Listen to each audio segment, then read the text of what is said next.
পারি কি তার মিশন শেষ করতে পারবে নাকি তার আগেই ধরা পড়ে যাবে? বিস্তারিত জানতে সম্পূর্ণ ভিডিওটি দেখতে থাকুন। আসসালামু আলাইকুম প্রিয় দর্শক, সবার কি অবস্থা? হাজির হয়ে গেলাম দীপ্ত টিভির নিবেদিত দেনাপাওনা নাটকের ৩34তম পর্বে কী সব ঘটতে চলছে তার অগ্রিম খবর নিয়ে।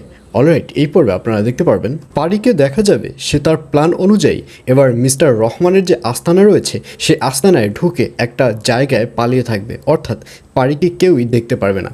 কিন্তু মিস্টার রহমান যখন পারির শ্বশুরের কপালে পিস্তল তাক করবে, অর্থাৎ মিস্টার রহমানকে যখন মেরে ফেলতে যাবে, ঠিক তখনই সেই পিস্তলের সামনে এসে দাঁড়াবে পারি, যার কারণে পারি যে ওখানে গেছে সেটা সবাই জেনে ফেলবে।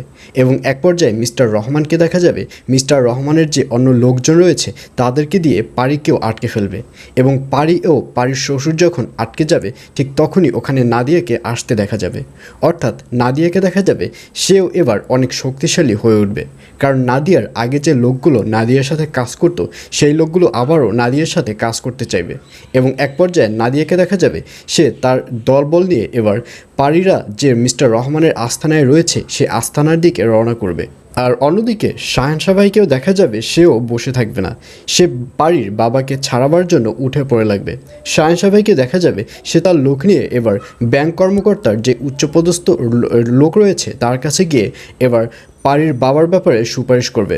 তখন সেই লোকটি বলবে যে আসলে পারির বাবা তো দুর্নীতি মামলায় আটকে আছে, তাকে ছাড়ানোটা এতটাও সহজ নয়। তখন সেই শাহেনশা ভাই বলবে, আচ্ছা সে যে দুর্নীতি মামলায় আটকে আছে সেটা কি আপনারা প্রমাণ দিতে পারবেন?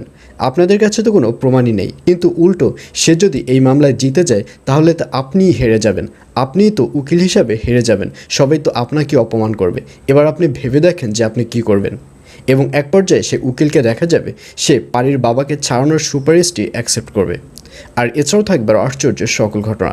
সুতরাং সবাইকে দেনাপাওনা নাটকের আগামী পর্ব দেখার আমন্ত্রণ রইল।